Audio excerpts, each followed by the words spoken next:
Dans la dernière vidéo, on a vu comment l'ALTP, cette potentialisation à long terme de la transmission synaptique, qui peut être induite de manière artificielle en stimulant à haute fréquence les neurones du cerveau, est devenue, au cours des années qui ont suivi sa découverte, un modèle incontournable pour étudier les processus de mémorisation. On a ainsi vu que l'hypothèse SPM, qui dit que notre mémoire d'un apprentissage ou d'un souvenir dépend directement de la capacité de notre cerveau à engendrer une LTP aux synapses concernées par cet apprentissage, doit remplir un certain nombre de critères pour être vérifié. Et dans la dernière vidéo de cette série sur l'histoire de la LTP, j'ai mentionné un certain nombre de travaux qui étayaient ces différents critères. Néanmoins, nous allons voir aujourd'hui que d'autres travaux semblent pourtant contredire ces critères et nous allons donc discuter des paradoxes de la LTP.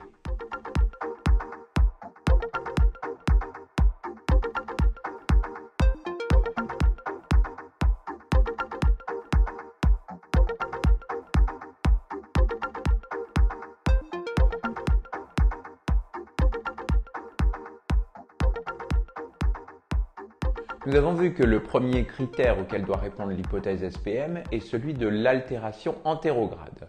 Celui-ci dit que toute intervention visant à altérer l'induction d'une LTP durant un apprentissage doit également altérer la mémoire future de cet apprentissage. J'avais alors mentionné différents travaux montrant en effet que l'inhibition de différentes molécules impliquées dans la cascade conduisant à la potentialisation synaptique durant le phénomène de LTP peut également perturber la formation de souvenirs en mémoire chez les rongeurs. Ainsi, on a vu dans la vidéo que je mets ici en lien que si on inhibe dans l'hippocampe de rat les récepteurs au glutamate de type NMDA qui jouent le rôle de détecteur de coïncidence entre les activités des neurones pré- et postsynaptiques, eh bien on empêche l'induction de la LTP, mais également la mémorisation d'informations spatiales de rats testés dans un labyrinthe aquatique. De la même manière, si on inhibe une enzyme telle que la protéine kinase A, qui permet la phosphorylation d'autres protéines comme des facteurs de transcription, qui induit normalement la synthèse de nouvelles protéines,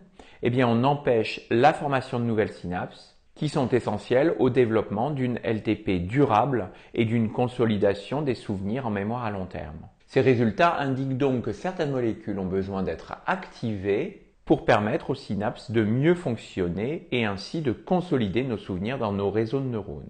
Certains chercheurs se sont donc demandé ce qui se passerait si on augmentait de manière artificielle l'expression de ces molécules.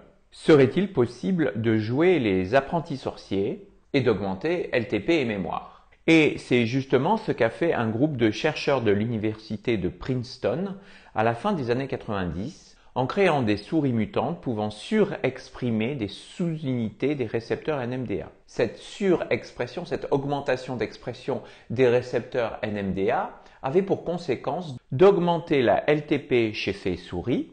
En effet, alors qu'on a vu qu'un seul train de stimulation à haute fréquence induit généralement une LTP de courte durée, eh bien la surexpression des récepteurs NMDA chez ces souris permet une augmentation de cette LTP qui reste potentialisée même après 45 minutes d'observation. Ces chercheurs se sont donc demandé si cette augmentation de LTP pouvait être corrélée à de meilleures capacités d'apprentissage chez ces souris. Et effectivement, c'est ce qu'ils ont pu observer lorsqu'ils testaient ces animaux dans une tâche de mémoire requérant la consolidation d'informations spatiales permettant à ceux-ci d'apprendre la localisation d'une plateforme dans un labyrinthe aquatique. Dans ces conditions, en effet, ces souris montraient des capacités de mémoire augmentées puisqu'elles étaient capables d'apprendre plus vite que des souris contrôle la position de cette plateforme en diminuant par exemple leur latence pour retrouver cette plateforme. Un résultat montrant bien qu'en augmentant l'expression des molécules de la LTP, on augmente bien cette LTP mais aussi les capacités mnésiques.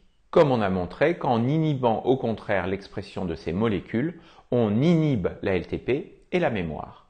Mais on sait aussi qu'il existe des molécules qui sont naturellement présentes au niveau neuronal et qui freinent au contraire la LTP. C'est justement ce qu'a montré un groupe de chercheurs de l'université de Columbia à New York en 2001.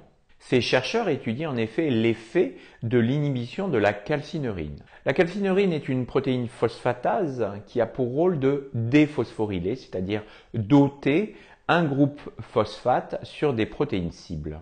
Les protéines phosphatases comme la calcineurin s'opposent donc à l'action des protéines kinases telles que la PKA qui ont pour rôle de phosphoryler, c'est-à-dire d'ajouter un groupement phosphate aux cibles protéiques. En quelque sorte, on peut voir les kinases comme la PKA ou la CAMK2 dont on a déjà parlé, comme la pédale d'accélérateur permettant d'accroître la LTP et la mémoire, alors que les phosphatases comme la calcineurin représentent elles un frein à celle-ci. Pour étudier le rôle de la calcineurin, ce groupe de chercheurs ont donc créé des souris mutantes exprimant de manière restreinte un inhibiteur de cette phosphatase dans le cerveau de ces souris. Ils ont ainsi montré que l'expression de cet inhibiteur de la calcineurin favorisait une expression plus longue de la LTP naturellement observée in vivo chez ces animaux, lorsqu'ils étaient soumis à un protocole d'induction de la LTP impliquant, comme on l'a vu, des stimulations à haute fréquence, et de la même manière, lorsqu'ils testaient ces animaux dans un labyrinthe aquatique, ces souris montraient des capacités de mémoire augmentées puisqu'elles étaient capables d'apprendre plus vite que des souris contrôle la position de la plateforme immergée. Tous les résultats que je vous ai présentés semblent donc tisser un lien solide entre LTP et mémoire. En effet, si on inhibe des gènes ou des molécules impliquées dans l'induction ou l'expression à long terme de cette LTP, on inhibe également la mémoire. Si on surexprime ces molécules, on augmente la LTP et la mémoire. Et de manière inverse, si on inhibe des molécules jouant le rôle de frein sur la LTP, eh bien on désinhibe celle-ci, libérant ainsi les capacités mnésiques des souris qui se trouvent décuplées. Pourtant, l'histoire de la LTP n'est pas aussi lisse qu'on pourrait le penser. Et certains résultats sont venus remettre en cause ce lien entre LTP et mémoire. À la fin des années 90, un groupe de chercheurs de l'université d'Édimbourg en Écosse a ainsi montré que l'inhibition génétique chez des souris de la protéine synaptique PSD95, qu'on sait associée au fonctionnement des récepteurs NMDA, favorisait l'expression d'une LTP beaucoup plus importante et durable que celle observée chez des souris contrôle. Ces chercheurs s'attendaient donc à voir des capacités mémorielles augmentées chez ces souris exprimant une plus forte LTP. Eh bien, au contraire, ils ont pu observer que ces souris n'arrivaient pas à apprendre la position de la plateforme immergée dans la tâche de mémoire spatiale réalisée dans le labyrinthe aquatique. De la même manière, dans les années 2000, un autre groupe de chercheurs ont montré que la surexpression du facteur de transcription CREB, qui est directement activé par la PKA et qui permet la synthèse de nouvelles protéines, comme on a pu le voir, amplifie bien comme attendu l'expression de la LTP, mais inhibe les capacités mnésiques de souris surexprimant ce facteur. Ces résultats, comme d'autres, semblent donc remettre en cause le lien logique existant entre LTP et mémoire. Mais finalement, est-ce si surprenant que cela? Comme je viens de le mentionner, il existe des freins à la LTP et donc à la mémoire. La calcineurin en est un, mais on en connaît beaucoup d'autres. L'existence de ces freins à notre mémoire pose question. Du point de vue de l'évolution, on peut se demander pourquoi la nature qui a fait généralement si bien les choses, nous a pourvu de gènes freinant notre mémoire. En fait, ces freins à notre mémoire pourraient permettre de filtrer le contenu de celle-ci. Sans ces filtres, notre mémoire se retrouverait très vite saturée, comme la LTP l'est chez les souris mutantes dont on vient de parler. Ce qui aboutit, chez ces souris, à inhiber la consolidation de nouvelles informations en mémoire puisque leurs réseaux de neurones sont déjà saturés.